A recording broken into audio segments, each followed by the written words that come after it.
Hello and welcome to the Geek Garage. Today's quick tip is a life hack for your car, specifically your license plate.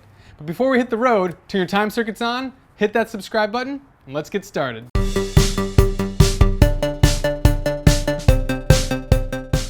Okay, so today's life hack involves your car registration sticker. They're those little tags in the upper corner of your license plate that prove that you registered your car for the year. Now they're expensive and in my opinion they're a little outdated because if a cop's running your plates, the computer's going to show that you registered your car. You don't really need a physical sticker to prove it. But the city wants their money, so you have to have them.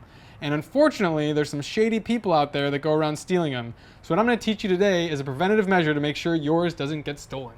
For this project, you'll need your registration sticker, your license plate, and a utility knife.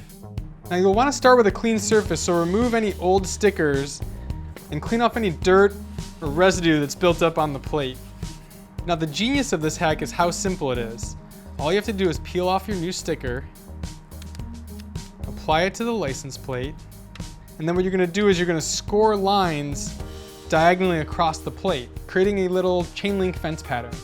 Now what this does is it keeps people from being able to remove it without pulling the whole sticker apart. Instead, it comes off in little chunks, kind of like a price tag. If a thief sees you've done this, they'll skip your car and move on to a vehicle of someone who's not as clever. So there you go. I really hope you found this life hack helpful. Now please subscribe to the channel. I got a lot of cool tutorials coming up. If you'd like to support me, you can hit up my Patreon page. I'd really appreciate it. And most importantly, drive safe out there. And don't forget, you can't go 88 miles per hour in a school zone. Till next time, this is the Geek Garage, signing off. I have a lot of geek-centric builds coming very soon, so please subscribe and stay tuned.